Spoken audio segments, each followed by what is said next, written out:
Hello, everybody out there in the internet. Welcome to Aimless Babble Z, episode 210. I'm Ticket Master, joined by RPG Maniac 05 and Trioptical.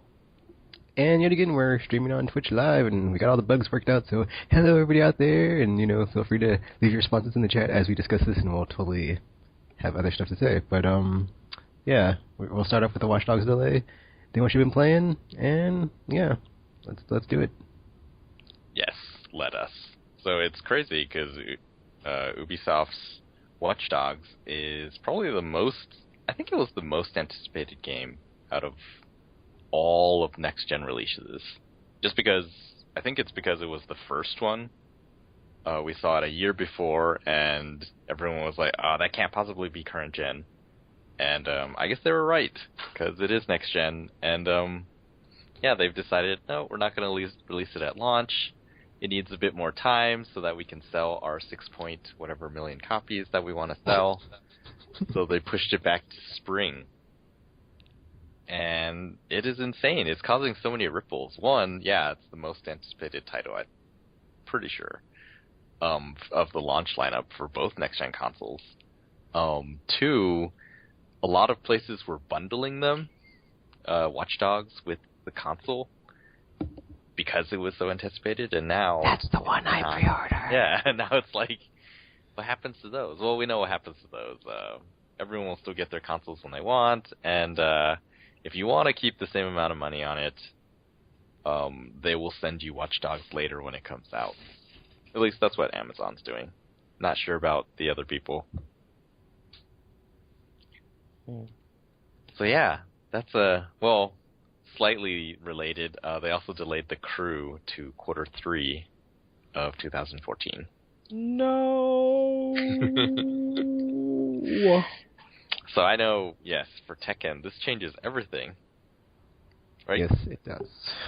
Because I was so, halfway on board, and then, I had the whole issue of, barely able to get a launch unit. I was like, oh my goodness, should I even pre-order it? Why even bother?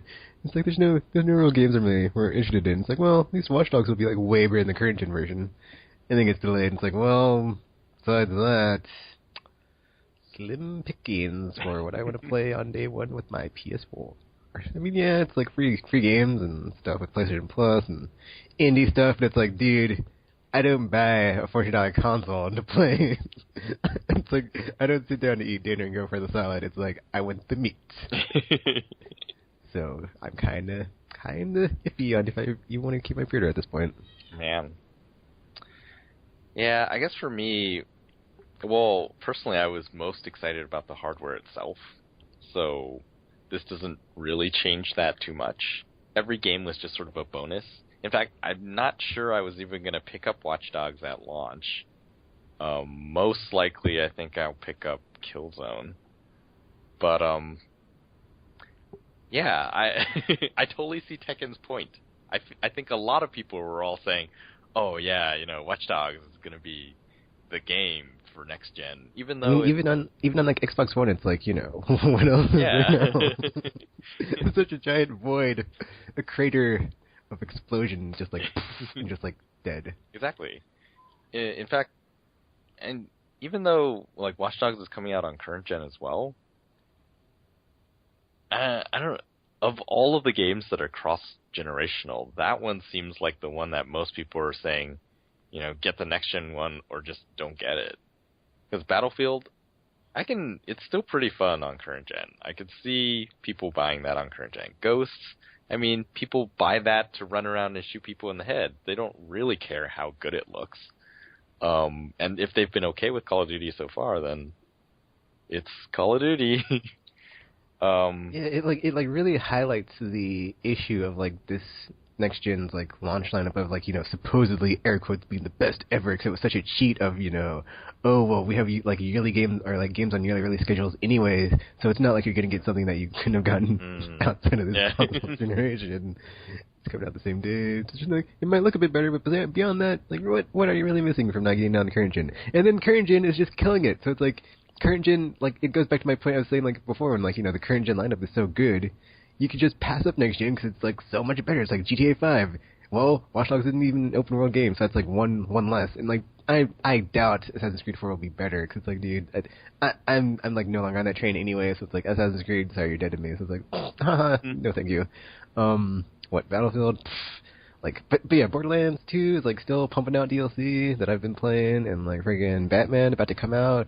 Gran Turismo 6, The Wolf Among Us just came out, and just Beyond Two Souls, The Last of Us, Bioshock Infinite, like all these games superior to the launch lineup of next gen. It's like I'd rather play the old stanky awesomeness than the new shiny, unbeknownst or unmeasured experience I'm gonna have. Well, I guess it's not really an unmeasured experience because it's just like the usual suspects anyway. 'Cause it's just like, you know, Battlefield, Call of Duty, Assassin's Creed, and FIFA, whatever. It's like stuff you could already be having and playing. That's like, you know, what? How is it so much better on next gen?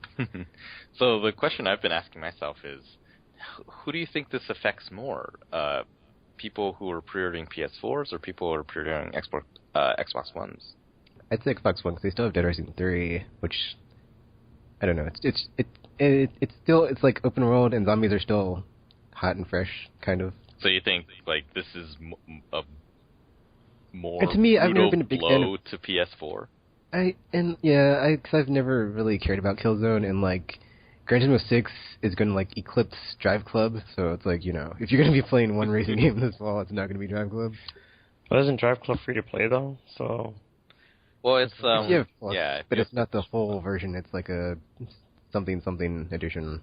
Yep. Oh. And then like, you know, Xbox One has Forza, which looks amazing. So.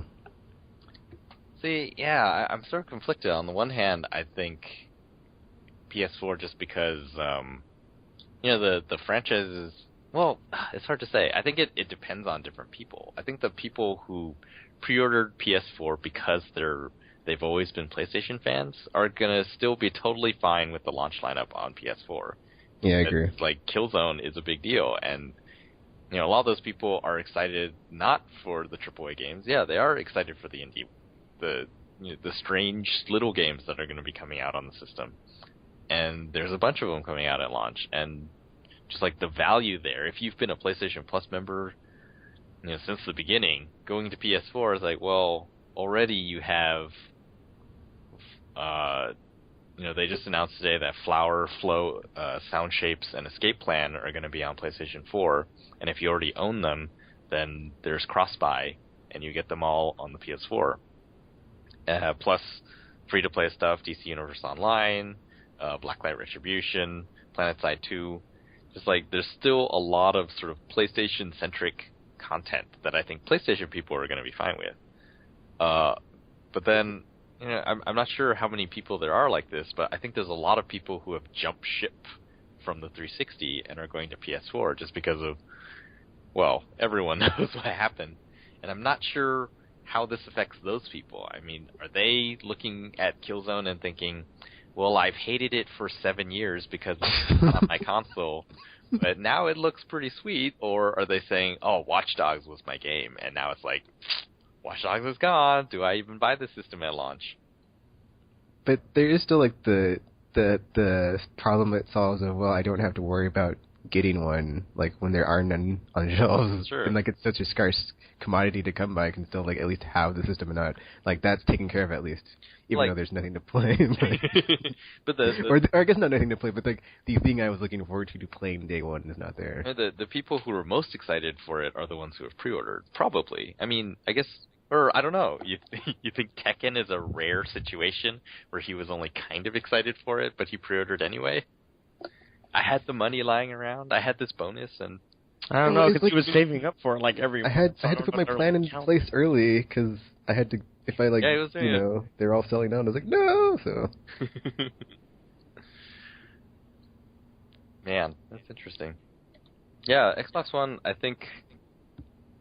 Actually, that's funny because like in the momentary not being able to pre-order one, I was like, I was so down on myself, like, do I even need this? Do I even need to buy one? So it's like the doubt just set in, and then I was back on board after I was able to get one, and then like this happens, and I'm back to square one. I was like, do I even need a PS4 at this point? I have a huge backlog. So right now you're all still these games. wavering. You haven't gone as like... And then the Steam machines, dude, is like nail in the coffin, because it's like, well, Valve's coming out with something awesome, and they haven't said the price, so that money could just go to that.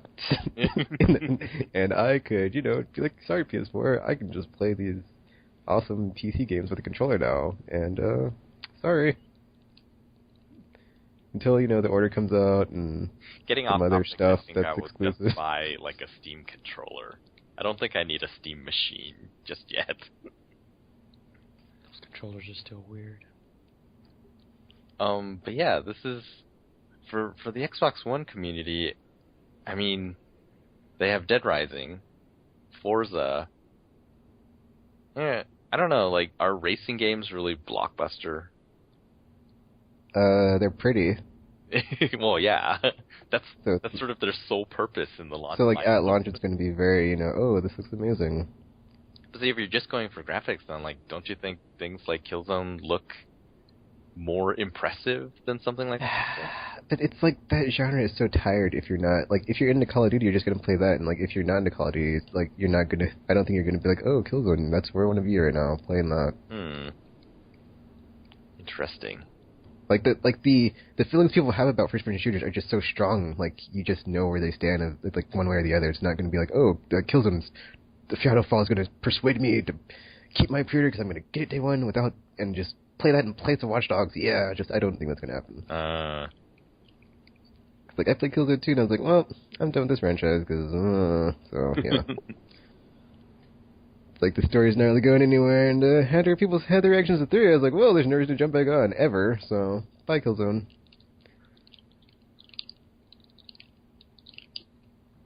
But then, I don't know. It's like, I'm trying to be optimistic about, like, well, at least when, like, the launch window, there's going to be an awesome game however many months later in the spring.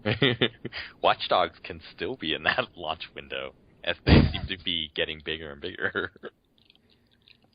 It's like, I do want to play Octodad and Resogun and all those other games, but it's like, I wanted to play Watch Dogs, like, that's like the top of my list, like, all those other ones are cool, but they're not Watch Dogs. I feel like a crybaby, but it's like, dude, that's like, why? that was the one. It was the hope of, like, why I would do this and spend all this money, and now it's not there, and now it's like, ugh.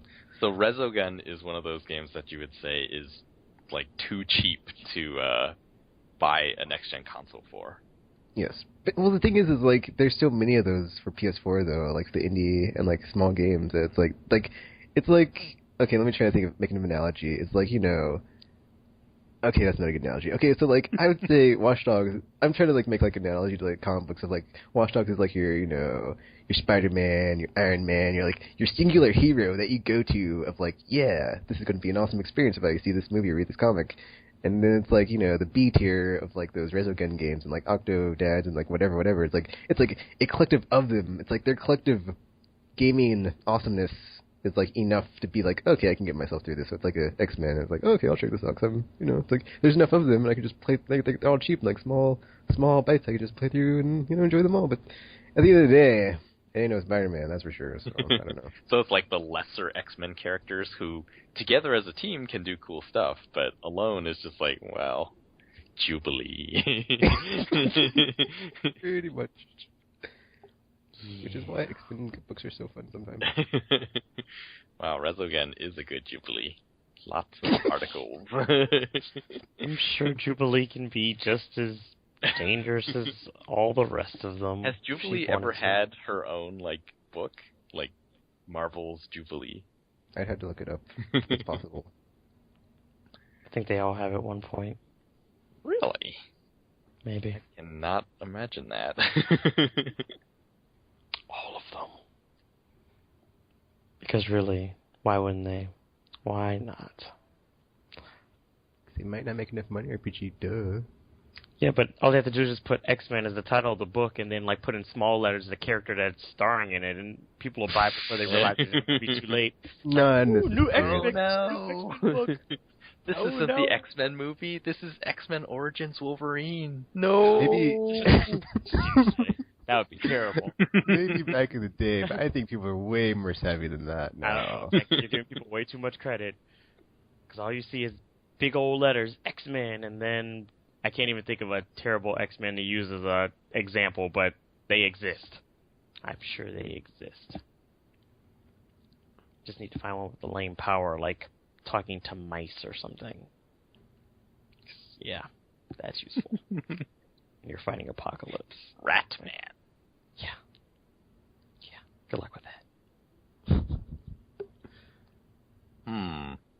Well, I guess it's looking more and more likely that I will be the only one here with a PS4 at launch.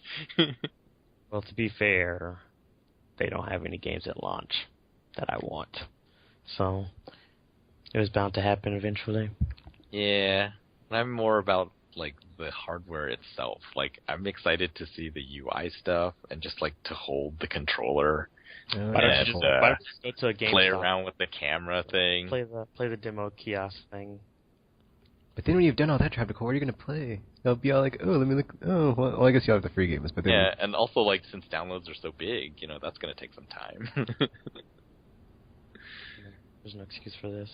But, I don't know. Like, that's the stuff that interests me. Like, for example, they're charging for online multiplayer now, so what is the PSN experience going to be like on PS4 versus PS3? Or, you know, is PS3 going to benefit from those upgrades to the infrastructure? See, I'm hoping that, like... See, that's the thing is, like, I have to wait this out, like, for reasons because of that, like, as I'm, like, not sure, like, can I buy the stuff that's on PS4 that's with my Plus membership, so I'd have to be looking at the storefront on the PS4, or because they did that stuff with the stuff like where you can like pre-order NAC and stuff. So it's like I don't know, maybe I don't have to have a PS4 to have my Plus memberships kicking on it. So, I actually think you'll probably be able to get PS4 games. So like if Drive Club, if you didn't hear this, there's a rumor that Drive Club is delayed till next year, which means no Drive Club launch. That would be terrible. Yeah, well, I don't know if anyone is buying the system just for Drive Club, but yeah, that would be a terrible thing to happen. Disappointing. Wow, where was I going? Think. Oh yeah, like people who don't own Vitas are able to get Vita games with their PlayStation Plus subscription. I've been doing that. Yeah. Even though I don't have one. So I think actually, it's funny. Like when this happened, I was like, you know, I should just cancel my pre-order and buy a Vita, and I almost did. And then I had to like force myself to stay inside my apartment. I was like, no, don't go to GameStop. You can just spend money on crap you don't need. You're not going outside. Stay inside. Like I do. At least till we know the fate of PlayStation Vita TV.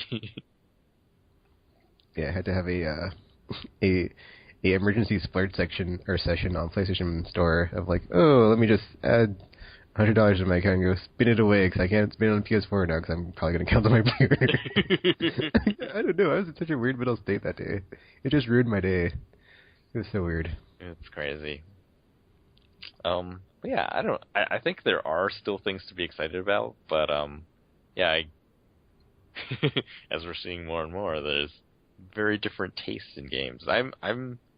If I was gonna buy games, I think I will probably go for Assassin's Creed just because it looks really amazing technically, and then I really like the ship battle stuff, and swimming in the ocean, as people know now.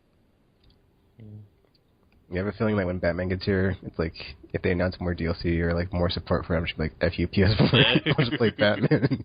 I'll just play Batman until Watch Dogs is out or whatever. These slew of games that are current gen that I can play that I have no or I will have no issue with time running out to play them because you know they're just sitting there on my backlog. So. Whereas why add more to it by buying another console? It's just like the reason is starting to add up of like why you don't need one Tekken. It's like oh, voice of reason go away. It's like no Tekken, you don't need this. I will persuade you. What about share button?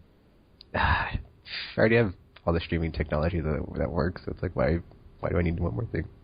I can't share Watch Dogs though. It's like every like now there's nothing to share. Yeah, it's like what is there to share now? It's like okay, Octodad, but then everybody has Octodad, so it's like yeah. And it looks weird when everybody plays it, so how is mine any different? But I guess that's like the other thing is like I was thinking of I keep having like all these reasons of like why to cancel my pre-order. It's so weird. It's like I just stand back and like Magneto says and like X-Men 3 is like let the pawns go first and like everybody else can just be the fluffers and like see what works, what doesn't work, what's there at launch, what's not there, like what's getting patched in later, and then like oh well I had to go through that and that was way less painful than being like why isn't my share button working, and that would be like terrible. That was just like that would like ruin my day if I got my PS4. Go to share button and it's not working. I'd be like, Sony, and I would lose it. It'd be crazy. He would lose it. He does those things. And I'd be like streaming at the same time. I'd be like, oh, let me just hit the share button. It's not working, and just it'd be crazy. Be streaming, taking, getting arrested because he went berserk. I guess that's one benefit too, so you can avoid that. Wow. So we have... Yeah, this is going to be an interesting month. Like, last week we were all like, oh, 1 more month, 30 more days. And then this week it's all like, screw you, PS4. Batman! It was so close. It's like, it was so close. Less than a month and this happened. So I was like, what? And then it's like the length is like not even freaking a couple days or a couple weeks. Effing spring up next. You're effing kidding me, Ubisoft? Whoa. Go off yourselves. Whoa. Oh my gosh. Effing rain on my effing parade, man. Just that was a terrible day. Yesterday was terrible. I was just like, I just smoked around and played games, and it just wasn't filling the void. All because of Watch Dogs? Yes. Yes. All because of Watch Dogs RPG. Meanwhile, I've still been pretty happy. I saw their new commercial, the Perfect Day commercial, and I was like, that's very fun. I thought that was so ironic that they came out and that happened. It's like, not a perfect day. Definitely not a perfect day. But, well, I was just impressed with like, the ads feel more and more like real ads. The PS3 ads were very... weird. Yeah, and it wasn't until the Kevin Butler ones was like, oh, see, this feels like a real ad. Or like a typical American-style ad where you get a laugh and then it's like, I am aware of that thing now. And then, so I was like, oh, this is cool. The whole greatness awaits thing, it seems to be coming together. Apparently, Watch Dogs it's going to wait a little longer, but I haven't seen any ads for either console, which is, I don't know if it's just because I'm not around to watch them anywhere, or I missed the internet, or what's going on. But so, ironically, the recent ones have all been with football games. So, like the PS4 one also played during Monday Night Football. The Xbox one played during football was all about football. You can really see, where the push is being applied. PlayStation is really all about playing and like games and stuff, and Xbox One is not about those things. TV, sports, Skittles, camera. Well, wouldn't it make sense for them to advertise during that then? Because they're kind of like, you could watch this game on our console, because... You can watch this game that you're already watching. Right now, yeah, exactly. No additional hardware on our console, which you have with voice control. That's what makes it better, because everyone knows Kinect makes everything better, except the console it's attached to. I'm of two minds. Or the game is made for it.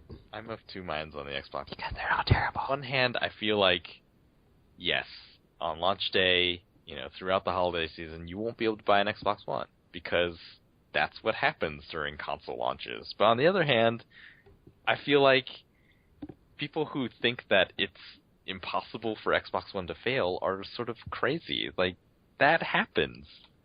Things that people spend lots of money, really smart people spend lots of money making and researching for years and years. Some of those things fail, and fail spectacularly. Nintendo says hi. Yeah, it's like, I don't think it's too far-fetched to think that Xbox Ones, not necessarily fail, but will be available in quantities that you can see on store shelves during the holiday season. And there's so many reasons for that. Like, well, for some reason they keep opening more pre-orders. So it's like, are they doing that well and making more and more, or is it they never ran out of those pre-orders? Or maybe just trying to create a false demand or something for it. Like, yeah, everybody wants this, so it's totally sold out. But we have these 20,000 lying around just in case someone is a pre-order one. And then, like, they're doing a lot of sort of promo stuff, or none of it really feels like promo stuff. Every time I see one, it always feels like damage control. Like, we showed the ad last week about or not last week, a few weeks ago in GameStop's weekly ad that said something like, "Oh, get the facts." And it was talking about, yeah, no, you don't need online, and you can buy used games and trade your games in and all this. And it's like, that's sort of damage control because, well, I mean, obviously. And then the thing I saw today, it was about Xbox One being designed for the future, and yet it had that same tone where there was a portion that's like, oh, yeah, you don't need Kinect connected. It will still work without Kinect. And it's just like... when are we going to see what is cool about this box? Everything... Yeah, I saw that too. That was so weird. It's like, it just is... I saw the, like, the stuff on their YouTube when it was like, you know, with the cloud, blah, blah, blah. But it's just like repeating stuff that they said at E3 of like, oh, they're going to offload processing to the server, which is not how that works, so... like, I was like, whatever. Retail training, they train you, you know, people don't buy features, they buy benefits. And so far, Xbox One has only shown features. And so the more imaginative, yeah, we can come up with ideas about why these features will be benefits, but Xbox isn't talking about those things by themselves. They're always saying, we have the cloud, and basically you can use it, and it's like servers and stuff, and it's just like, from a tech standpoint, it's like, okay, I guess that would be cool, but you know, where are the concrete examples? This thing comes out in a little over a month, and there are no concrete... I haven't seen any concrete examples of what those things are. And yeah, it feels a lot like sort of the beginning of the PS3 era, when PlayStation was out there talking about their features, but they couldn't really point to a concrete thing. This is cool. You will like this because of this feature. They were just pointing out features. We have Blu-ray. It has Bluetooth. The cell processor is so powerful. Yeah. And yeah, we all know how that turned out in the beginning. In the end, I guess it was fine. So there's that. But still. I was also thinking today that it's really interesting that I think this is the first time that Xbox and PlayStation are going head-to-head, right? Yep. Every other time they've launched after each other. Yeah. And this time, because they're launching together, a lot of the launch lineup is the same games. Yeah, it's weird, like, going into this launch, like, on paper, it's, like, supposedly, you know, really, really good, but then, like, you start stripping away, and it's like... only in technicalities is it better. Because you can get all these games that you're going to get on the next gen, on the current gen, so therefore that kind of negates the reason to get the console in the first place, and then what's left over is kind of like, do I really want this, or how excited am I about this? And for me it's so weird, it's like, all I'm thinking about is like, it's like, for crazy circumstances that have dictated that the things I'm looking forward to the most right now are just smaller indie titles, and it's like, what the F is up with that? Like, Octodad, I would never think Octodad was the game I'd be looking forward to playing day one on my PS4, just walking around with some Octodad and being like, oh, this is so funny and weird, but whatever. It's true. Transistor is actually my most anticipated game for this. Actually, that's the funny thing is, like, I saw that, like, pre-order on Steam, like, it came up on my Steam. Oh, yeah? Like, oh, I don't even need a PS4 for this one. This one last game, oh my gosh, it's just like added to the weight of you do not need the second. Just cancel the pre-order and we can be done with this. $400 toward a Steam machine. It's gonna be, it's gonna be Utopia, man. It's like my brain is like, dude, Valve's got you, man. They never let you down, man. Everything's gonna be cool, man. Every time, man, they don't let you down. Everything's cool. We've gone with Valve all these years on Steam. And Sony's effing up all the effing time. Let the efforts burn. Cancel the pre-order. I'm like, no, I don't. It's like, I don't know what to do. My voice reason is like, they're good. Don't pre-order. My angry voice of like, not reason is like, do it again, cancel the pre-order, you know you want to. And I'm like, no, I don't want to. Sony's been so cool. And free PSN stuff, and they're trying to make up for the external intrusion. I don't know what to do. It's crazy. It's just, my brain is just, I'm gone. Awesome. Meanwhile, if I could just wear RP's hater pants and be like, 6 games at no sale, it would just be great. How's that a hater pants thing? Because I want to make sure I have games to play when I have a console. That doesn't even make sense. Because, you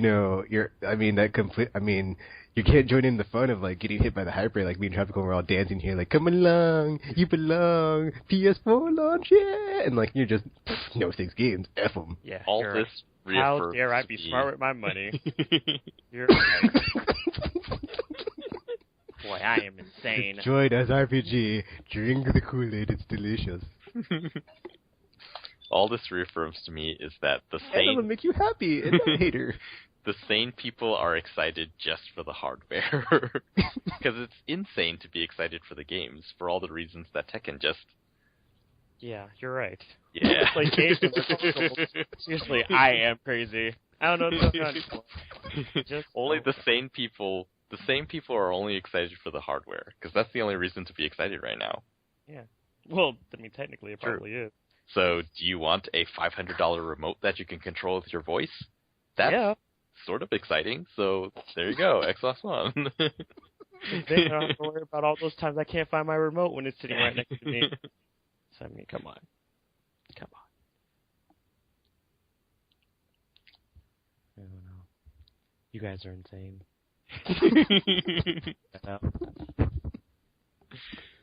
No, I am so rational about this. I don't need games on my game console. Yeah, you're right. The hell? Exactly. People are... And then I just like think a bit, and I'm like, there might be that game like Jet Grand Radio that's like there, and then like it's super awesome, and like it's like I never thought this game would like be one of my favorites of all time. And then, when is the last time that ever happened? That's a good question, Nicole. Yeah, well, no, I'm asking it seriously. He's actually asking. I'm just thinking, it's like, excuse me. When was the last time that a launch game came out and everyone was just like, oh, whatever, and then when they got it, they were like, oh my gosh, this is the best thing ever. I would say Dreamcast just because like all those, well not all those, but like so many of those are just like, oh my gosh, this looks amazing. Like that was like the last time I remember graphic fidelity being like, and just like, oh my gosh, but... Cause like I remember PS2, I was like, "Oh man, Tekken Tag, this is awesome," and then everything else I didn't really care about. Well, actually, that doesn't count because it's Zelda, so never mind. And I guess Wii Sports kind of, cause like nobody expected that to just blow up. That didn't really count. It destroyed the planet. It was more of a glorified tech demo than anything, than actual. Like it worked RPG. Yeah, people really loved it. Millions. I guess. I guess Halo is one of those. Yeah.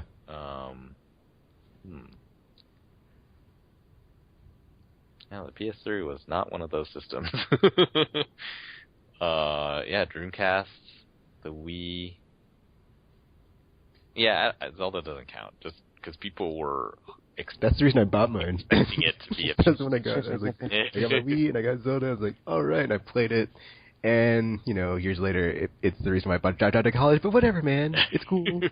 Wait, I'm glad I took this route. I regret nothing. Oh my.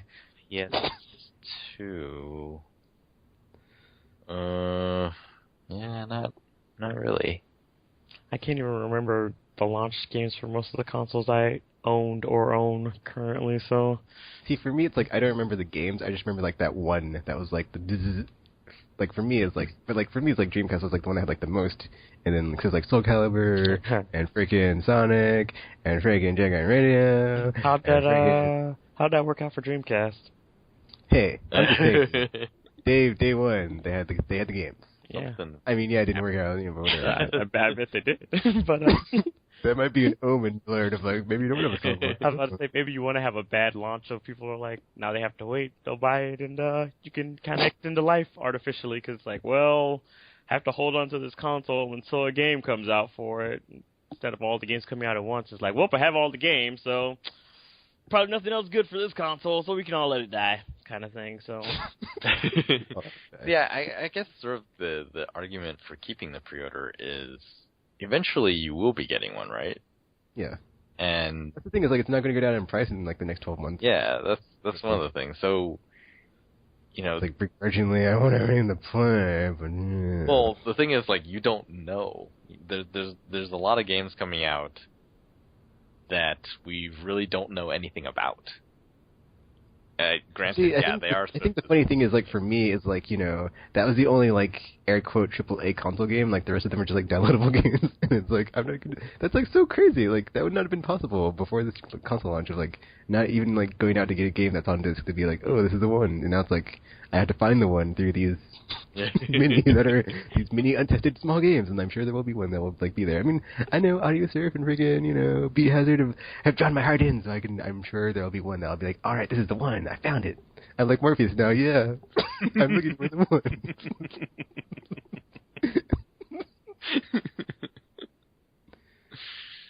Oh, man. That's gonna be my metagame. I had to find the one. The one to justify this purchase. Make me feel good about myself. I love it. Tekken as Morpheus. He is the one. This is the one. There is no share button. We are so getting sued. Really? Because I'm pretty sure that line was not in there. It might have been somewhere. In some way, shape, or form. Trust me, it'll hold up in court. I'm disavowing any knowledge of any of you. I am not part of this podcast. I don't know who these people are. I was kidnapped. Gattaca. I have no idea what's going on. I'm done. Oh, man. I do want to get a PS4 eventually, though. It'd be nice. So, are you... It's the 6 games? Yeah, mostly. It could take a while. I know. RPGs are so slow. I played other things other than RPGs, guys. Seriously. Oh, so you saw the Kingdom Hearts gameplay stuff. What'd you think? Did I? Oh my god. Oh, actually, did you see it? You did see it. I did. Okay. Although I find it strange that they're even releasing gameplay videos for it, considering it's probably a ways off. They should probably not do things like that. I was like, I wonder how RPG feels about being teased like this. It's like, didn't I just go on strike for this, like, not too long ago? Don't you people learn? So, I don't know. It was weird, because to me it just seemed, well, I guess the thing that I always say, it's the cutscenes. The cutscenes from last gen become the gameplay of this gen. And since there were no this gen Kingdom Hearts, yeah, just yeah, it looked like a really clean Kingdom Hearts. It was pretty. There are lots of shiny lights, so that's the thing. I also find it strange that they added like Disney attractions as attacks, but I mean, hey, I am not against it. I'm not against it at all. But yeah. Because, I mean, I'm still interested in stuff like The Order and possibly Destiny. Oh, okay. Stuff like that. So it's not completely all RPGs. Are those the only 2 that would possibly make your list right now? Or are they on your list? Well, they are, but, I mean, I don't know if there's not, like, any other ones at the moment. Just the 2. So, well, I mean, Kingdom Hearts 3 and Final Fantasy 15, but, I mean, that was more of a given than anything. But so 2 more to go, maybe? 2 or 3 more to go? Wow. So we'll see how that goes. Probably by next E3, we'll see what's going on there when they have a better idea of the whole console workings and whatnot. Well then. I will be there at launch.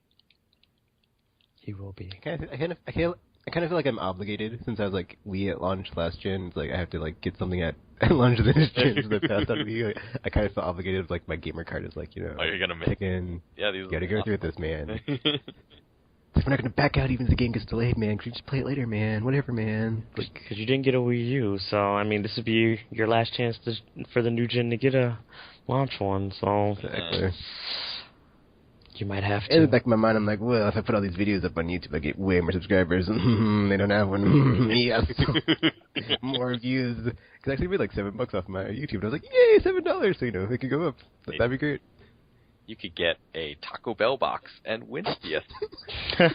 It's true. Oh my gosh. I can only imagine how many of those things they probably have sold now because of that promotion. It's crazy. I like playing these types of things at fast food places because to me it's like, oh, it's better than the lottery because even if you lose, you got food. Still have food, right? But man, the Taco Bell one is so hard. The first one I got, I was like, this is terrible.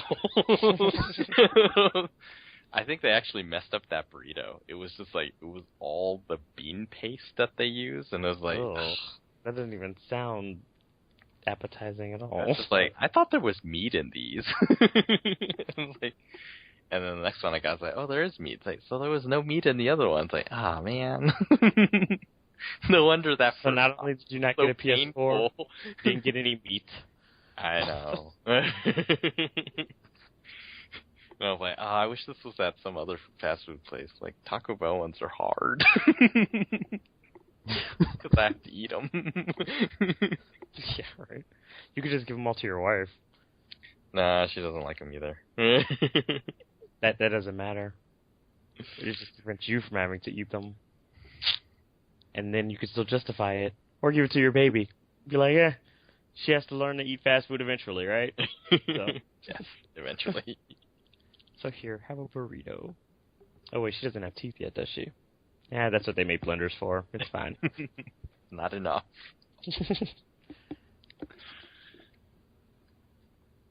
All right. Is there anything else to say on this? The odds are to win something like that from one of those kind of promotions. Yeah, I hope they don't wait until the last minute to delay the division. I'm gonna be really angry. I'll just be like, Ubisoft, you could just came out when Watch Dogs was delayed and delayed all the games in instead of waiting all these effing months to be like, oh, division's almost out. Ho ho, what do you know? Same thing that happened in the Watch Dogs. We're gonna delay it again until next year. It's like 2015. It's like, oh, burn. It'll burn so bad. Just So Tekken, do you subscribe to Miyamoto's? A late game can actually be a good game? Yeah, I do, unfortunately. But it was like, I don't even, it's like, but there's like, it's like the way that game was rolled out, dude, is like, how can it not be done? Because it's like, they showed it at like, however many years ago to E3, and it's like, oh, that looks amazing, it can't be a current gen, and it wasn't a current gen, because it's next gen, and then it's like, oh yeah, we're totally going to be launched this whole time. Like, that's all they've said. And then it's like, oh, we're getting another launch, and 1 month late, more. Sorry, dudes. So what do you think it is, though? Like, you think it's Grand Theft Auto that forced this? You think it's, well, we have Assassin's Creed 4 coming out at launch, why are we launching both of these at the same time? We're going to kill one of them. Yeah, that seemed like that might have been more along the lines than anything. I think it's more the Assassin's Creed thing, because it's not GTA, because it's just different. It's not the same, and it's like a new IP, so... Because from what I've seen of Watch Dogs, it actually kind of reminded me of Assassin's Creed, just set in a different, setting. Yeah. So it's like, it probably wouldn't make sense to have them both out, and then it's like, well, Assassin's Creed is more well-known than Watch Dogs, so it would probably... Which one will die first? Yeah, it's like, you don't want to send them both to the slaughter. Hard to do that. Like they don't want people to choose between the two of them. They want them to get both of them. So it's like, they'll space them out. So, financial delay. F you, Ubisoft. Which maybe they should have did the other way around, because Assassin's Creed is just delay Assassin's Creed. It's like, well, it's done, but we want. I think people want Watch Dogs more. I agree with that. We've all played Assassin's Creed. We've played enough of them. There's been like 12 games already. Play the old one. Right. It's like, just go ahead and release Watch Dogs. Like, some of us haven't played all of them, so we can catch up on the in-between games while we wait for 4, and just let us have Watch Dogs instead. How about we have an even trade there? Yeah. 'Cause seriously, let's go bargain. Because especially since they've already released like a new Assassin's Creed like every other month for the past 2 years, so it's already like 9 games, and it's barely been 2 consoles that they've spanned across. So it's What's going on there? It's a bit much. They could have delayed it and it would have been okay. Yeah, they're already at number 4, and Street Fighter just came out with 4, so that's like 20 years, and they like totally sped up like. And that's not even counting all their portable games that are sandwiched into that. So, yeah, they probably could have spread that out a bit better. I still don't know how there's even a sequel to begin with, but neither here nor there. Yeah, it's sad. But on the other hand, yeah, as Tekken was saying, there's a lot of stuff coming out. So the wait should go by pretty quickly. In fact, the way it usually goes for me, it'll go by too quickly, and then I'll just have more and more backlog. Like, oh, Watch Dogs is out already? I haven't finished Batman. Or Gran Turismo 6 I barely touched. Yeah, I guess the good thing about this is I get a clean slate for next year for like 6 months of like, oh, I have nothing to play. Unless, well, I guess depending on what's on the store day one, and like until they dribble out those small games, it's like, oh, I have nothing to play. Clean slate for 6 months of no backlog, and then get to try to finish my PS3 games for however long. See how that lasts. Yes. I think I'll do that. Oh, also XCOM Declassified or whatever the other XCOM expansion comes out like the day before or day of PS4 launch. That doesn't help at all. Another game that's like, oh, Tekken, you can play this on PS3, but not on PS4. Why are you even buying it? Stupid logic.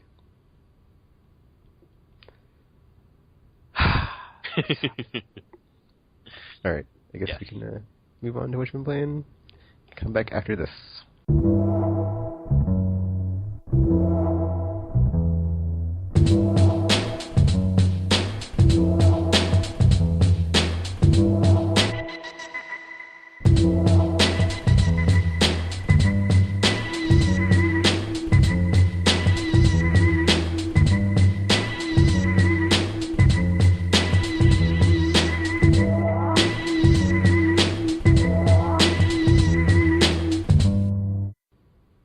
Alright, we're back. What you've been playing? Who wants to go first?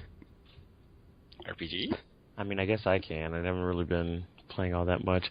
I did finally pick up Beyond Two Souls, so I played it briefly, and I think I've only gotten... I played up past the party, I think it was. So, I'm still really early in the story. Initially, are you with Gamer, or are you with Tekken? On what? On Beyond Two Souls. I don't know what their stance are on them. I kind of missed the last podcast, so... What? You didn't listen to it? Anyway, Gamer is, like, he thinks that the storytelling is really broken, and it's just, the game is crap. And then RPG is like, oh, it's so good, and or not RPG. Tekken I didn't say that yet. Yeah, it's so good, and, mechanically it's all better than Heavy Rain, and yeah. One good, one bad. I don't know. It's still pretty early. I mean, I was going to make a comment about how disjointed the storytelling kind of is, because it seems like it is all over the place right now, but I don't know. Maybe later on there's like a reason for this, but when I first started playing, I had initially thought it was going to be more of a, I guess, progression through the timeline thing, but it seems to just be jumping around all over the place without any rhyme or reason. So I'm like, I don't know what's going on here. But I did get to set a house on fire, so I mean, gotta take the good with the bad, I guess. So I don't know yet. I'm just not sure how I feel about the game yet. So yeah.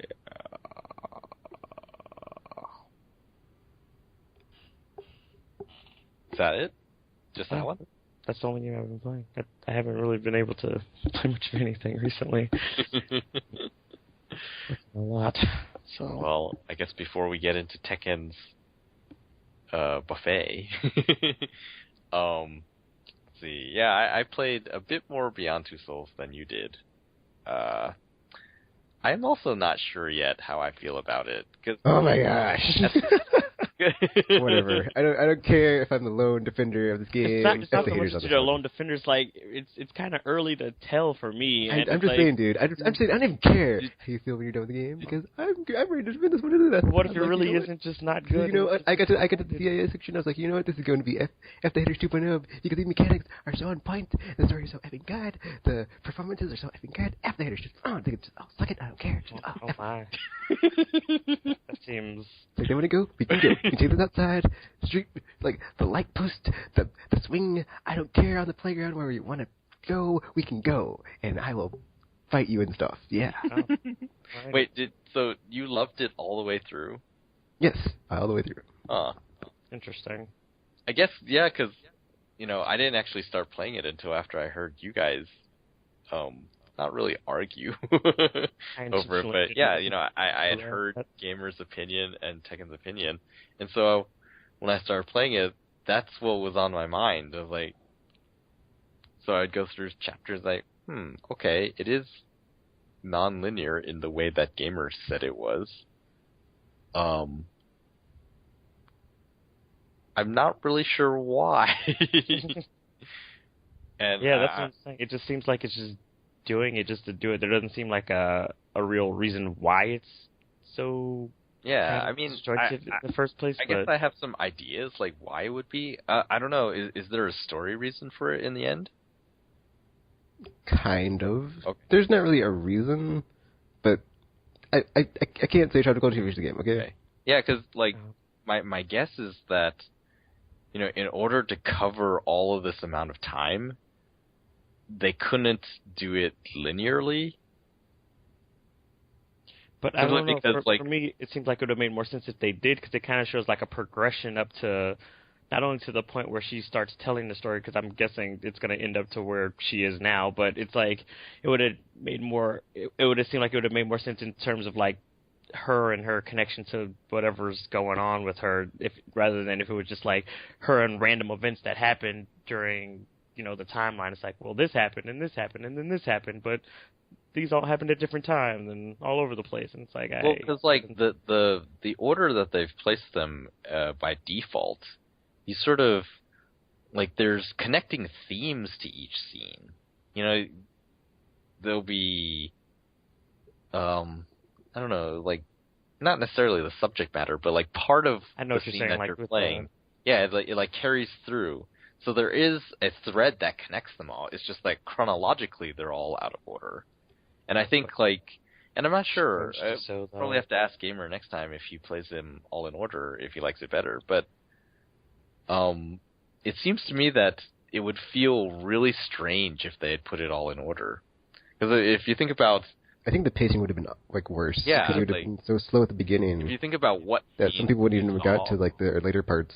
Exactly. Yeah, it would be like, oh, she's at home, and then the scene ends, and suddenly it's like, oh, now she's in the lab, and then it goes to another scene, and she's in the lab, and another scene, and she's in the lab, and it's just then like, I kind of, there's no build up really between those scenes. Like once you jump from when she's a kid to being an operative, like there isn't really a part where it's like, oh, that makes total sense. This was building to that. It doesn't really have that. Well, but then, as far as you know, anyway, because you haven't played through the entire thing. Yeah, that's true. I mean, I guess there could be more scenes in between of those. But as far as so far, it seems like if they had done it that way, the narrative would have been really disjointed. Whereas this way, they can have all of these, sort of crucial scenes without feeling it, without making it feel disjointed by accident. Like if it was chronologically in order, it would have felt disjointed, not on purpose, because obviously they couldn't film every single event of her life, so they've just chosen the significant ones. But then, significant events in your life aren't necessarily all connected to each other. And so if you're only showing those events, then it's like, well, this feels really broken. Whereas if they put it in different order like they've done, then you don't expect it to have that sort of connected, this led to this led to this. It's just like, this was an event that happened, and then it goes to another event. It's like, that sort of, they color each other, I guess. Yeah. So, yeah. It just seems... I can't really say, like, that's my guess as to why they did it this way. But, yeah, if there's a story reason later on, maybe that will change how I see it. I don't know. But, yeah, no, I agree. Like, mechanically and sort of presentation-wise, everything is better than Heavy Rain. Although I was in the camp that didn't really like Heavy Rain, so I can't. It wouldn't be too hard for it to do that for me. But it's I don't mind the control scheme, the way everything's set up with the motions instead of everything just being like a QTE kind of thing where you're just like the little dots. Yeah. Yeah. So I mean, I'm okay with that stuff and everything, but I don't know. And I don't know. Part of me feels like I don't know if there's major differences in choices and stuff through the story, because once again I'm still pretty early in it, but I feel like I don't know, I feel like maybe in like for the party scene, for example, I feel like you should have been able to either do the leave thing or start kind of scaring them but then be able to leave, or go all out and then burn down the house like I did. But it's I don't know if there was any middle ground in there, or is it just you have to do one or the other, and it's kind of black and white kind of thing going on with the whole I guess game decisions things or whatever. Yeah, some of the decision parts. Well, it's hard to say. I think I won't be able to tell unless I play it twice. Because I remember Heavy Rain, there were parts where you could clearly see, okay, if I do this, this will lead to a different scene than if I do this. Actually, I think that is the case, because I was after I finished the game, I went back and watched all the trailers because I had such a blackout on it, and then I noticed the stuff that was in that those playthroughs that was not, I didn't even see that stuff in my playthrough. I was like, there's a gas station scene, what? And yeah. I was like, what happened here? I didn't get to see that, so that was interesting. So then I was listening to somebody on YouTube talk about it, and they said that they had, or it was Adam Sessler, I think he had played a scene twice because the brightness settings were weird or something, and then he either messed up or did something different, and then he didn't even see something that was way before or way later on in that section, just cut off there. Oh. Yeah, that's what I'm thinking.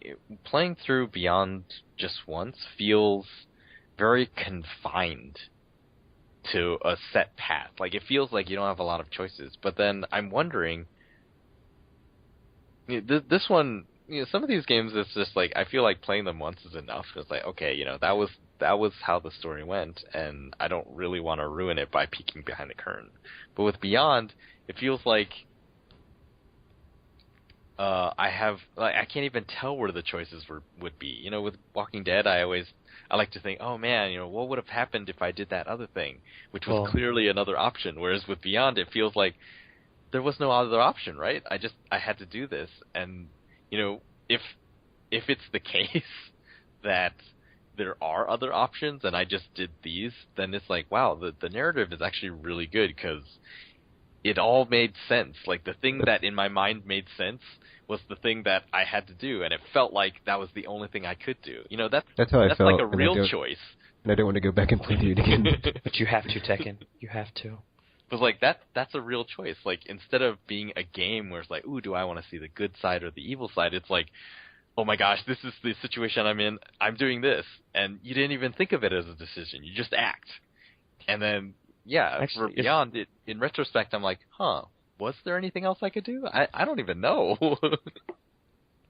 For instance, during that party scene that they start off, or is it a starting scene? It might be a party. I don't remember. Well, either way. She was so the party one one, I could see there. Not that one. I mean the one where she's the when she's older she's there to. Oh, you mean the embassy? Yeah, the embassy. The embassy one. I don't remember the name of the scenes, but yeah, the embassy one. Is there a different way to solve it other than possessing the guy and having him walk up there, or? Yeah, because I didn't do that. Because I didn't do that either. Oh, you didn't? Oh, embarrassing. But yeah, It's like because I possessed the sheep guy and just had him walk past the guards and like open the safe and everything. And I was like, I wonder if there's a way to, because my first thought, I guess there is other ways to do it. Yeah. But yeah, because I saw him and I was like, I can totally possess this guy. So then I did it, and like the guards are all like standing at attention every time you like walk past or anything. And I was like, I wonder what kind of stuff I can do and get into here. But then I was like, I can't touch anybody because I'd lose possession or whatever. But I didn't realize you could. How'd you guys solve the scene then? Would you? Basically astral projection. That's cheating. I don't know why you said that. Because that was actually For me, I went to the camera room and I messed with the feeds, and then with security with astral projection, right? I guess that's what that would be then, yeah. Because my initial thought was like, okay, I could just ghost up there and just go through it. I mean, it's not like walls can stop me. But then I was like, where's the fun in that? So I was like, maybe this is how you're supposed to solve it. And I did the possession route. So apparently, well, that's good to know. At least I know there's that. So, interesting. Yeah, a lot of scenes don't feel like you have any choice, and I'm wondering if that's because the choices have been cleverly hidden. I think that's the cool way to do choices, really. I agree. That's the better way to do. Yeah, like there's I don't know. Because I never RPG's probably not that far, but like there's a scene later on when like there's this guy that approaches you and like you have the situation that you have to solve, and like he says something like really sleazy, and it's like, ooh, I wonder if I could do like looking back. I'm like, I wonder if that's like actually a valid option of like doing that and like seeing that crazy scene in the game. It's like, oh. Because I feel like if it feels like you have to make a decision or something, and it's not like well hidden, then I feel like, well, this isn't like Infamous. Yeah, it's like when it like literally stops. If I do this, like, then I'll be totally good. But if I do this, it'll be totally bad. Actually, I was thinking about that today when like the game because I was out for you. It's like, by the way, this is the good choice and this is the bad one. So just in case you were wondering, good and bad. Just remember that. Yeah, I do like prefer like the nuanced way of like not really telling like which is good and which is bad. Like it's being more gray as opposed to like the Mass Effect style. Like because in like the Wolf Among Us, it's like I love the way Telltale does like the whole you only have a like certain amount of time to like think of what you're gonna say. That is like just so good. And like it still has like the binary like do this or do that, but like in between dialogues it's just like so like it ratchets up the tension just so good. Yep. And like I think Alpha Protocol also does that, but like I just think that's like such a like really good take on like how to do like dialogue trees and like conversation like with like actually like feeling like it has like meaning, even though it's just like it might not, but like it's a good like way to like make it feel like it is if you're just like going through like a mundane conversation. Yeah. And then like like Mass Effect doesn't do that, but like to me it's like it is like a thing where it's like they can like do that and it doesn't need to be that way and it works for them, but I kind of like prefer this other way of like having the I like have this like gun to my head at every moment of like I don't know what to do, and like I have to like think on my feet. It just like makes me like more reactive and more immersed in the situation. I might have to do the stuff for Beyond once we finish it. Because now I'm curious, because apparently you guys are playing it slightly bit differently than I am. Speaking of playing it differently, I tried the Beyond Touch, which is the cell phone app that you can basically play through all of Beyond with just a touchscreen. And man, I gotta say, I guess if you're used to touchscreen gaming, then maybe it's easier, but it was very hard. I found it way easier to use the controller. Mostly because walking around on the touch control scheme is handled with like a virtual joystick. Oh, that sounds fun. And it's just like, it was very hard to walk. The parts that I didn't were easier though, because they basically switched to, there's an easy mode in even when you use controller, and then you don't have sort of free control of Aiden floating around. So you just push, I think it's like you just push L1 and he'll move from spot to spot, and then you can look around in those spots and pick the things to interact with. Also, is there like those little bonus things in every scene, or is that just like certain scenes? I have no idea, because I didn't even notice that until I was at the very end of the game, and I was like, what? Oh. I was like, F it, I'm not even going to bother with it, going back to get all that crap. I was like, whatever. Because I found 2 so far. I don't even know what I missed. It was like one in every scene, or what's going on with that? Yeah, I have no idea how many there are. This isn't the whole game, and I'm just now seeing it. I was like, oh, whatever.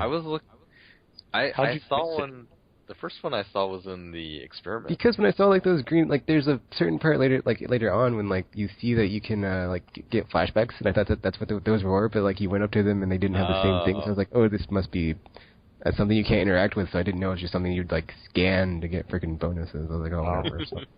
I actually found my first one by accident because I was like I saw like one of those little like interaction icon things in a corner somewhere, and I was like, oh, I must be able to like ghost into something, but then I sat there for a while and wasn't doing anything, and then just like unlock bonus. I was like, wait, what?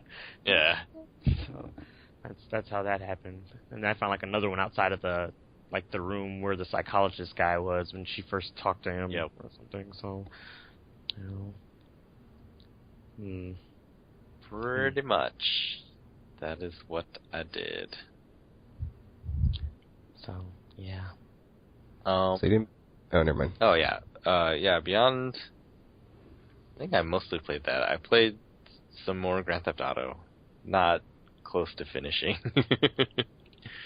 But I got to see some more stuff. I finally saw the assassination things that you guys have been talking about. And like put a ton of money into the stock market before doing that one. So we'll see how that goes. It feels more and more like what Tekken described those first few days. The greatest hits of Grand Theft Auto. But driving is way better. Man, I'm actually okay with driving in this game. Oh, God. Driving in Grand Theft Auto 4 was just awful. Whatever. I disagree. The substance hallucinations are hilarious. Yes, they are. I just did, there was a skydiving one. You probably remember. Yeah, I was like, what is happening? Oh, man. That one was so cool. Did not get back into online. It's working. I can't even get online. What the heck, man? I was going to ask you, Tropical, like, were you able to get back on? Because, like, I tried, like, freaking yesterday, I tried today, and I cannot get online. I was like, whatever, man. That is weird. It seems to be working fine now. There was a workaround they published, but it was earlier when they told you to, like, delete the game data, not the save data. Oh, that's probably what I need to do then. Yeah. Because, like, it's, like, showing my multiplayer character that I'd made before, and then it's just, like, not loading into the multiplayer mode. Oh. On the little circle, it's, like, showing up, even though I, like, never got into the game. I was like, why are they still saved? That's weird, but whatever. Are you doing it through quick save, or are you doing through the start menu? I tried both. Okay. I tried to, like, boot it up and go into online. It didn't work, and then I tried to, like... Well, first I tried from, like, within the game to just, like, hold down, and then click the bottom thingy, and it didn't load it. And then I tried to, like, reboot the game and go through the loading screen, and it didn't work, so...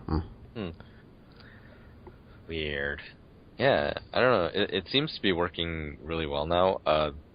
The other thing, like, Social Club was not working at all in the first week, and now the website loads up really fast, so I feel like they've probably got a handle on things by now. But, yeah, don't know. Borderlands, this week is the, what's it called? The hunt? $100,000 loot hunt. 100K loot hunt, which has been interesting. Because I have a level 20-some Necromancer, and all of the targets so far have been in, like, the lowest level areas. So I just walk in with my weak shotgun and kill everything in one hit, and then get the thing. So it's been kind of a chore, and I feel like, don't usually these promotions, like, they want people to play the game, but it just feels like I'm running through, like, oh, I killed the guy. Should I go kill some of these other, like, community targets with it? But, no, they seem to be doing okay without me. I know, like, yesterday's was like 1 million and they still hit it, so I was like, yeah, I'm not even bothering. Yeah, it was crazy. I do feel kind of bad because on the website that tracks your status, you can actually see the stats and how much you contributed, sort of the average that people contributed, which is surprisingly low. Like, I think a lot of people are playing this because for the million one, the average contribution I think was 7. That's weird. So a lot of people are playing this loot hunt. I wasn't even checking the stats. I didn't even know you could. The earlier ones was like 2. It was like, I killed 14 slingers. Bullymong slingers. But yeah, it's still fun. I realized man, there's so much DLC I haven't played for Borderlands 2. I should do that at some point. Actually, that's what happened when I started playing. I was like, okay, I'm gonna finally go back and play all the DLC, and I finally did. At least everything that wasn't the Dragon Keep stuff, and I was like, oh, okay, finally. Okay. Yeah, but since I had like a level 50, I just went back through my first playthrough, and everything was like way lower level, and just destroyed everything. So it was like way easier. Because I was like, I don't want to party up with any buddy and try to actually play, but like skill. I was just like, I just want to go through and kill stuff. So. Or see what I'm missing. It was actually pretty good. Violent. I do want to see the narrative. Maybe I'll do that too. Yeah, and then so one of the indie developers that's been getting a lot of press, I guess, is Future Labs, and they made a game called Velocity, which was a PlayStation Mini that was free on PlayStation Plus, and since then they've made a sort of PlayStation Vita native version of the same game, and they're bringing that to PS3, and then they're also making a sequel for PS4 and for Vita. And it just, that progression, I sat there thinking about it, like, wow, that's actually pretty amazing. Because my first impression of Velocity when I played it as a mini was just, like, not good at all. And so I didn't really play much of it. But after all this, like, well, there's got to be something there then. So I went back and I downloaded the demo of Ultra, and like a lot of these sort of smaller type games, it's a very generous demo. And I played through it, and I was like, wow, that was actually pretty good. And so I went back and I'm starting to play through the mini version, which I think is the exact same game, except it looks way less polished. Or not polished, just way less there's no word for it. Like graphically impressive, maybe. It's just like a simpler looking game. And so it's less aesthetically pleasing. Like aesthetics wise, it looks pretty much the same. It's just like technically inferior graphics. Okay, that makes sense. And it's actually really good. It's a shooter, the type that you scroll up the screen instead of left to right. Except you control the speed of the scrolling, so there's like a minimum speed, but you can speed it up really fast. And because it's a widescreen format, I think that was the first thing that turned me off. A lot of times when I play widescreen format shooters that scroll upwards, I feel like you're spending a lot of time moving from the left of the screen to the right of the screen just to get to the enemies in time. And I just feel like that's the wrong format. That's the wrong screen format to be playing those types of games in. But I guess I failed to see that the main mechanic of this one is you can teleport your ship short distances. So there's actually walls and stuff that you can run into and die, and you're supposed to teleport like through them to get past these walls and stuff. And every level is not centered around killing everything. It's centered around rescuing all the survivor pods in there and doing it as fast as possible. And yeah, there's a lot going on in that game. So I'm kind of impressed now.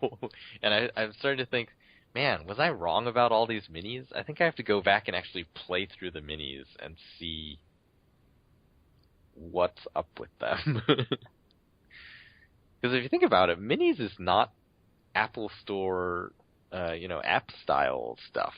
people can't just submit whatever they want. They had to go through PlayStation. At the time, it was a much more strenuous, like, oh, you got to submit concept and do all this stuff, and then you get to be a mini. And so someone must have saw something in those games, and now I want to see what they saw.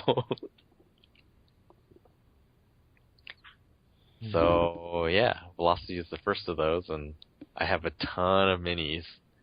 So I'm going to go see what I can find. And, yeah, I think that's all I've been playing this week. Alright, well, I played a ton of crap, so, like, you know, because basically I had another week of vacation, and I was like, you know, this is going to be the last time for a long time when I'll be able to just, like, crack out on a game or, like, play anything before the holiday season gets here, and since I work in retail, it's going to be super stressful, and, like, I don't want to get up and get out of my bed. So I was like, I'm just going to gorge out on everything on my PS3, or just gorge out on games in general. I'm just like, alright, let's do it, just 24/7, let's play games. And so I started off with Splinter Cell Blacklist. I went back and finished my YouTube playthrough on my second playthrough. Still a great game. I really enjoyed it, and I still haven't played the multiplayer, which is hilarious since that was one of the things I was looking forward to the most. But I'll, like many things on my backlog, I will get around to it eventually, sure. And then I played some. I went back and played Pixel Junk Eden for the first time in a long time. I basically just opened up my folder that was like on my PSN games. And I was like starting at the bottom. I was like, okay, let's look what it has, like a single player mode in here that I haven't played through, or just haven't gotten very far in. I was like, oh, Pixel Junk Eden, because I was like on the very bottom. I played through that to like, I got like the fifth area, fourth or fifth area. Like I got way farther than I've ever been. I was like, oh, there's a lot more game I haven't seen, and it was really fun. And I had to like remember how to play, so I played through like the first stage just to like remember how to play. I ended up getting like a trophy for getting all the seeds or specters or something. And I was like, oh man, it's great. Like I like completely forgotten and fallen out of love with the game. And then after playing, I was like, oh, I remember why I enjoyed it and why I enjoyed the concept and everything beforehand. So after that, I played some. Let's see what I play next. Sonic the Hedgehog 4. I gotta say, dude, I don't know, man. It was like the graphic style was not the 2D style I was wanting or expecting, because I guess it's like, you know, polygonal now, but I didn't enjoy that. And then I think I finished the second zone and I was like, I'm done. I was just like, I wasn't feeling it. It's Sonic, but it's just, I don't know, something's missing, and it's okay, but I didn't feel like playing anymore. I was like, I've had enough. And then it made me like, I was so dissatisfied with my experience. I was like, I'm not even gonna play Sonic CD. I just like skipped it on my list. I was like, oh, let's keep going up. And then I played let's see what I played next. Oh, Space Channel 5 Part 2, dudes.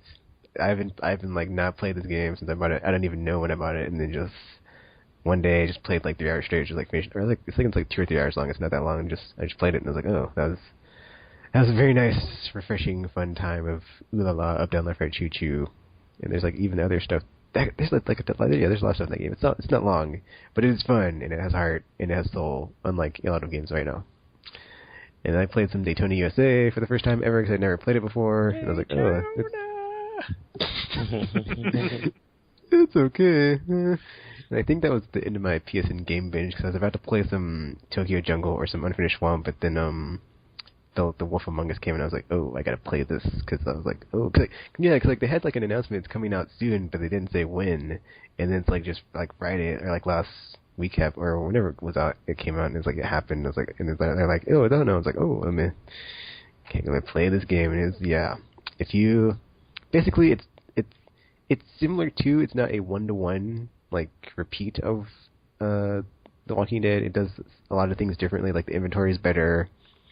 The QTEs, I'm not sure there's like a lot of QTEs in The Walking Dead before, but they seem to be like now to like replace the combat stuff. It's like more QTE style, but there is also like button presses and other stuff, or not button presses, but like it's QTE style, but it's not just like tap the button to like when the prompt flashes. There's other stuff to do too. Press like the dialogue X to win. The dialogue and the writing and like the voice acting is still amazing. Like there's like this one really good scene like towards the end when you're in a cab, and there's just like it like broke my heart afterward, because like I'm like, is there foreshadowing here? Is there foreshadowing here? Because like it gives you an option to say something. I was like, are they foreshadowing in the dialogue for this? I was like, what's going on here? And then it just I'm hooked. Like that's all I can say is I'm hooked. Like after that happened, I was like I'm like the rest of the season. Actually, I bought the season pass on PC, so it's like I'm there. Just can't wait for the next one to come out. Were they releasing that on consoles, or it's only going to be? Yeah, it's on PS3 and 360 right now. Oh, is it already? Oh, yeah. I mean, and it's cool because there's parts in it where it's like you can choose where to go next, and it has an effect on like what happens. Because I was listening to something else when somebody else was talking about what they were like or what they played, and like you have it. Oh, that's why I love this game. Okay, so basically, L.A. Noire was kind of but this is like basically if like L.A. Noire like style of like there's a crime, you go to like because that's what like Big B's job is like he's like the detective of the city of all the fables, and so like goes to like these crime scenes to like investigate and like see what went down, and so you're like looking at the crime scene like decipher like what happened, and it's cool because you get the evidence and then you can go to like the suspects and be like okay like question them, catch them in a lie. And then, I might have smacked a frog or something, but, he deserved it.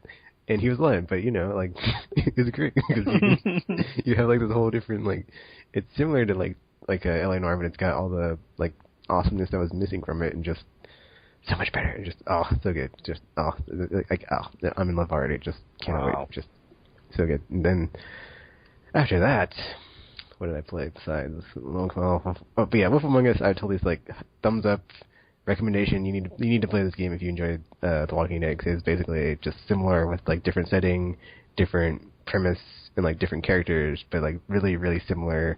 But like things have been changed to where it feels refreshing enough or new enough to where it's like I want to play or I'm going to enjoy playing this when I play this game. Besides that, Borderlands 2, like Tropical said, I've been playing for like the last 5 days.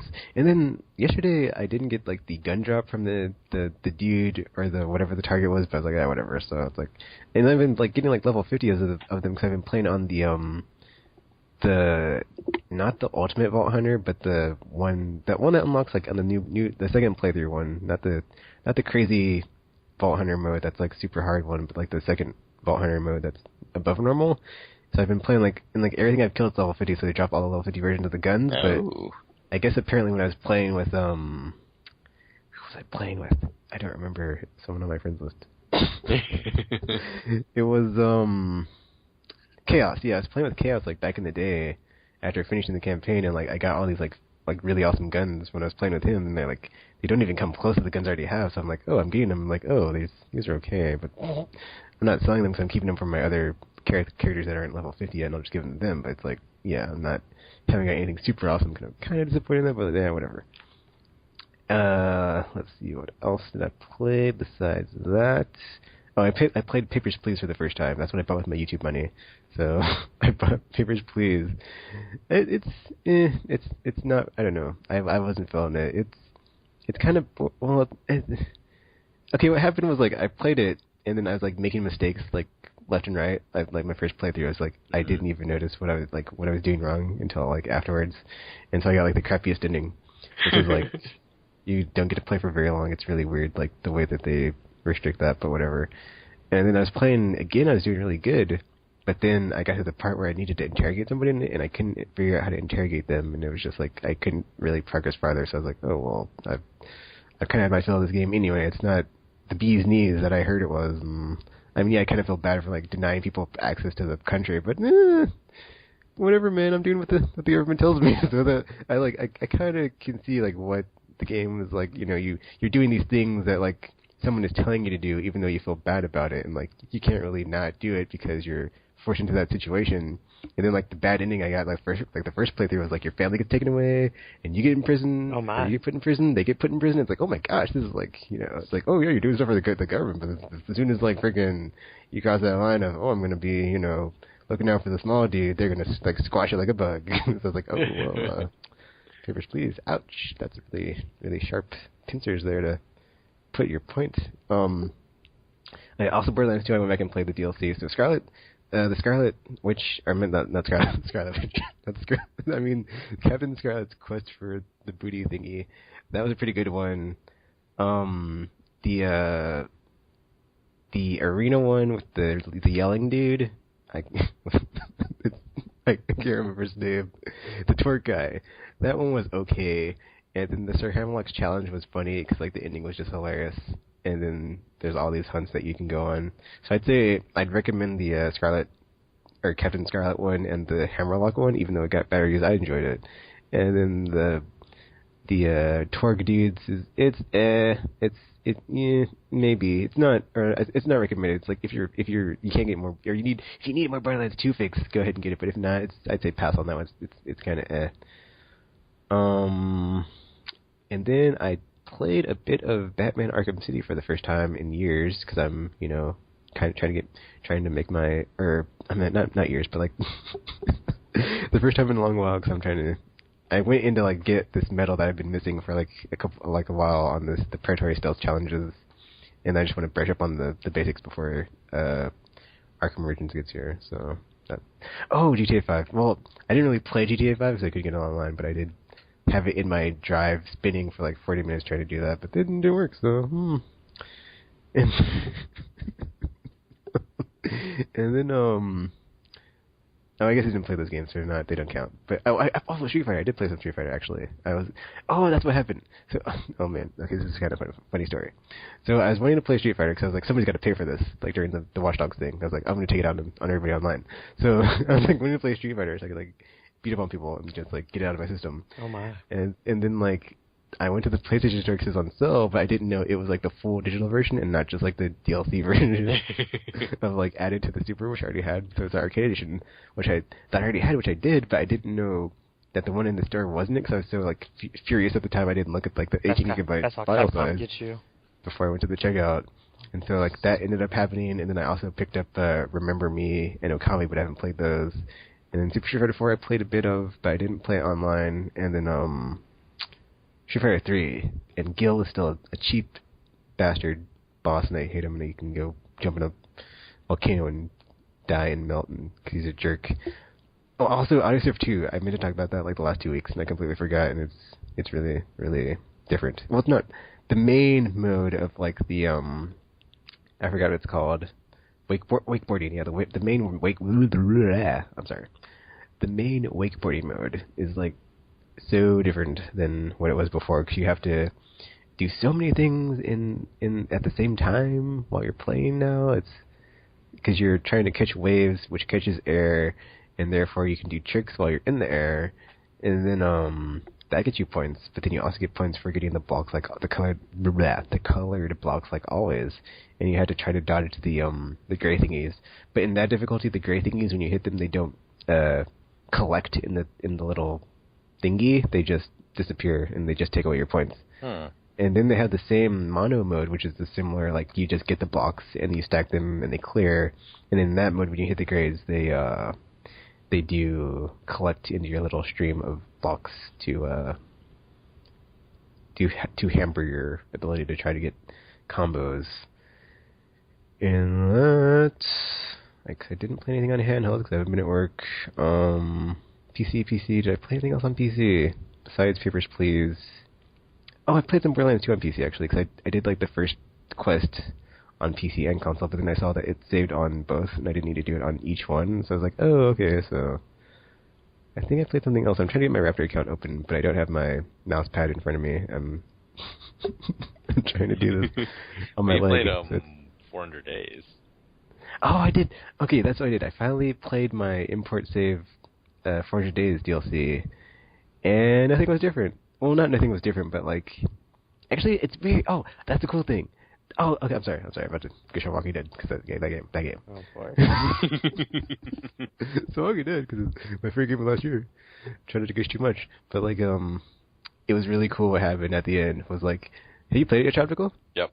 400 Days. Okay, so like that part at the end when like you when you're. I haven't though. I mean, it'll be all spoiling stuff.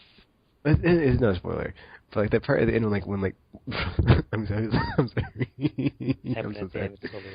The part at the end when the people are choosing sides of who's staying and who's going was a different group dynamic than in my PS3 play. It was like, oh man, it was great. It was like I almost got them all to come with me. I was like, like only one person was like, I'm not coming with you. So I was like, if I could figure out how to get like the last person, I was like, I'd have been so happy, but I didn't. And I was like choosing like different stuff in the dialogues, and it had different effects, and I was like, ooh, because I had I think when like the lady that is, I don't want to say too much, she hasn't played it, but the one with like the lady that was with the dude and the other lady. I think when I played it the first time, that the dude stayed behind and like she like had to leave him. But then that one I played it and like he went with her, and I was like, oh. But then I think I messed up with like the two sisters of like. The one is like way more. I'm hardcore. I can kill someone. Blah blah blah. And like the choices, I wasn't like trying to like say you should like try to stay a kid and like I wasn't saying stuff like that. I was like you should like enjoy your childhood while it lasts in this crazy world we live in. I was just saying other stuff because I wasn't sure if like it was gonna have that drastic of effect, and so she ended up like way more hardcore like Jack from Mass Effect. I was like, oh well, I made a monster, so I'm kind of afraid of what I just did here. So that's gonna be interesting. And then let's see. But yeah, I did. Okay, I'm looking at my thing now, and that's basically I've been playing Papers, Please, Walking Dead, and Borderlands 2. But yeah, that's all I've been playing. So, what I was talking about with Velocity earlier, I think Tekken, you probably see something similar when you look at Audiosurf and Audiosurf 2, where it's like small teams, and they made this thing, which was cool, but clearly you could tell it was not really professionals. But then like their second project is like, whoa, it feels so much more professional almost. I don't know about professional, because, well, the thing about, like, Audiosurf 2 is I have it on early access, so it's not 100% done, so, like, the menus kind of jank right now. Okay. So I can't even, like, say the production values are that much better. But, like, as far as graphically, it's, like graphically, game. Yeah. Yeah, graphically, like, the backgrounds are really, like, way better, because, like, the first one, it's just, like, there. It's, like, not really trying. And then this one's, like, way more... there's more detail, and they would put more like work and effort into it, so you can actually tell like the backgrounds in this one are like so much better. There's actually like multiple types too. There's like the daytime of like the sky and like the nighttime of like the night, and they're both like really different. It's pretty cool. Yeah, it's stuff like that. It's really neat. I don't think we ever had this before, where we could follow these small developers and just see, like, watch them progress. It's sort of a neat experience.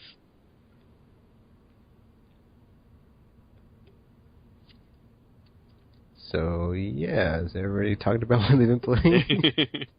Yes. Maybe. Make sure they're not forgetting anything. Much. For some reason, I feel like I'm forgetting something. I'm like, did I forget? I probably played some Mass Effect. That's what it was. Mass Effect multiplayer. I think I was up late one night, and I was like, I'm not going to say what happened, because I don't want the people to hear it and be like, oh, he's onto us, and like, try to catch us. So, yeah, but I'm on to you. I'm going to catch you. I'm going to overtake you. Yeah, because I've got a strategy and stuff. That's really ambiguous and weird, but I don't care. I know I streamed something. I probably streamed something on Twitch that's like on here, but whatever. That's probably what it is. I probably streamed something on Twitch, and then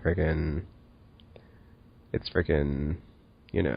on here, and I'm completely forgetting about it, and I'm be like, man, I totally played that game, and I'm forgetting about it, and I feel bad and angry and blah blah blah blah. And I'm sorry. I know there's like something. I think what it is like I think I played GTA 5, but I didn't play GTA 5. That's what it is. It's like I think I played it, but I didn't play it because it's like the whole time I was just trying to get in the game, and it didn't load. And then did I go and do anything else, or did I just sit there and? I think that's what happened. I'm sorry. Watch Dogs, dude, it broke me again. Like broke me even more, I should say. Yeah. The Last of Us, it changed me, but then the Watch Dogs broke me, so... This year's been a crazy year for Tekken. Literally. Cuckoo-cuckoo. What? Cuckoo-cuckoo. Because I'm losing my marbles. But, like, not literal marbles, like the, I kind of figured that much. Thanks. So that's all I've been playing, guys. Woo. Fun. Yeah, I am still super excited. I think, even with the Watch Dogs delay, in the end, this week has made me more excited for the arrival of the PS4. Simply because probably because Watch Dogs was not what I would have gotten at launch. Yeah, it's still the hardware thing, and just finding out more and more, I was like, oh, because I had these games on PS3, I have them on PS4. I was like, oh. You can pre-order Warframe, which is sort of weird because it's a free-to-play game, but whatever. So I pre-ordered Warframe on the PSN. Is like now I have a PS4 game. I actually think that's like the one thing that happened from like a couple years, or not a couple years ago, a couple weeks ago on the podcast when we were talking about, or when you were talking about like the whole ecosystem thing. Is like it made me glad that like the whole cross-buy thing exists, so I can just buy one thing and it'll carry over to everything else. That's so awesome. That's like turning PlayStation into sort of like Steam, where you buy the game and they don't really care what you play it on. It's really neat. So yeah, I'm still excited for it. I won't be able to go to a midnight launch like I wanted to, but it may be for the better.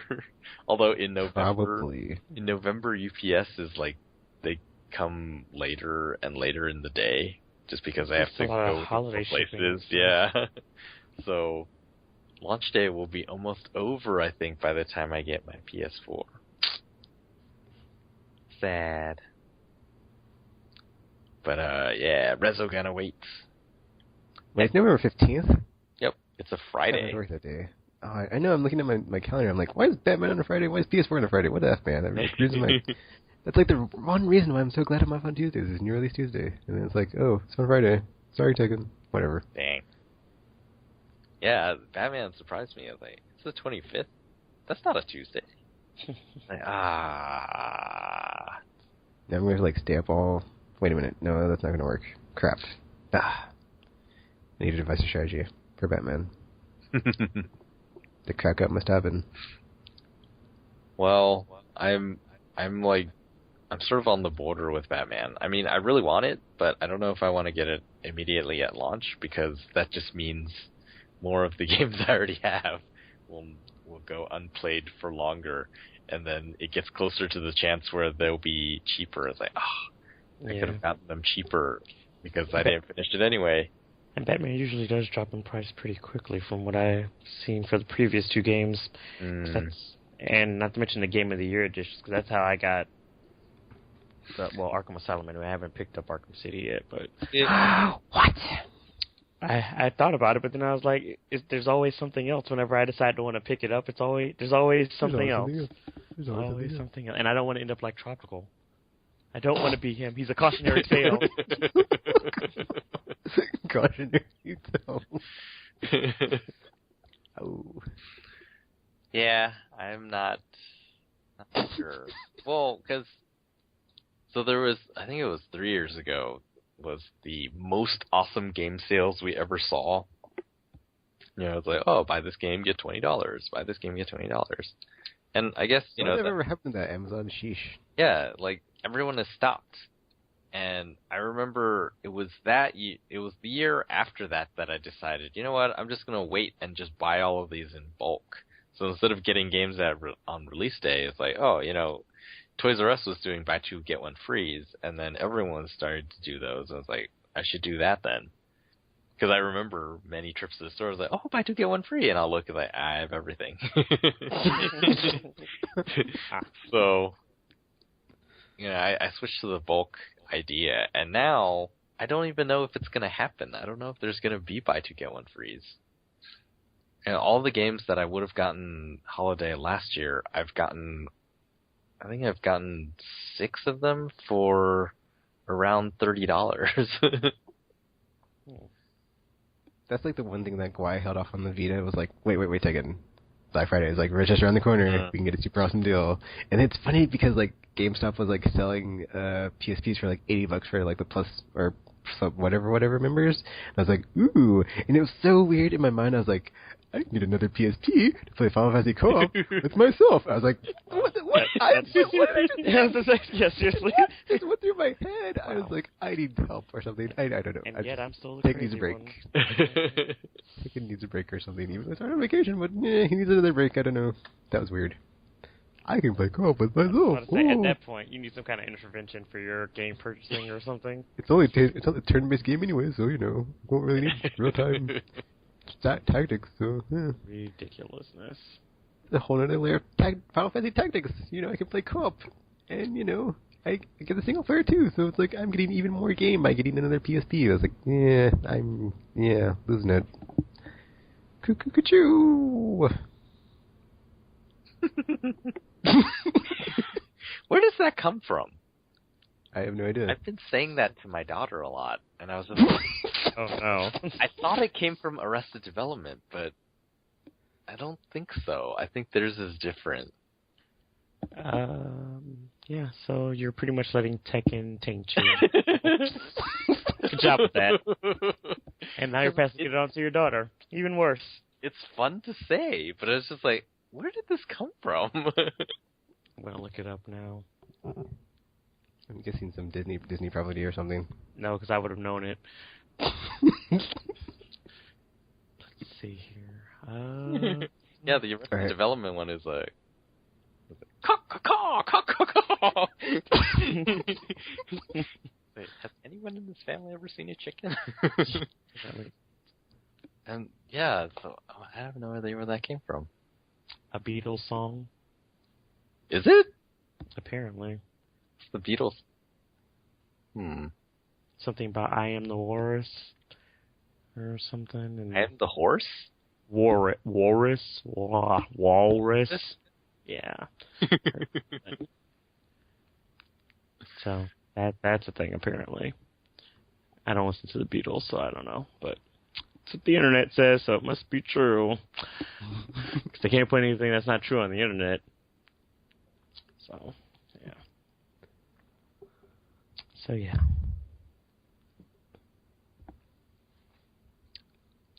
Alright, I guess we can sign off now. And yes. It was another fun live stream. Although, it seems like we have fewer and fewer people watching the live stream, which is sad. Yeah, I just want to say sorry for accidentally hitting the stop button on the live stream, because I'm sorry. It's been a long week. Ubisoft Watch Dogs, I blame them. You had a long week. Yeah, you haven't seen long weeks until you've been working my schedule. But yeah. I'll be able to play games again eventually. Hooray! So yeah.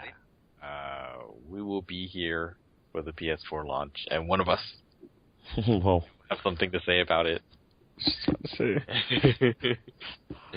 But yeah, in the meantime, check us out, Aimless Podcasts on YouTube, Facebook, Twitter, and Twitch for the super unedited cut, or YouTube for the sort of edited cut.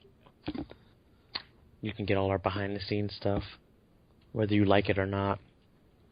So, that's a thing. Have you added anybody to the select list yet, RPG? Nope. Alrighty, well, I'm going to look up how I ended this episode, like this show 2 episodes ago, because it was a really good outro, and I completely forgot what it was. In your opinion, maybe.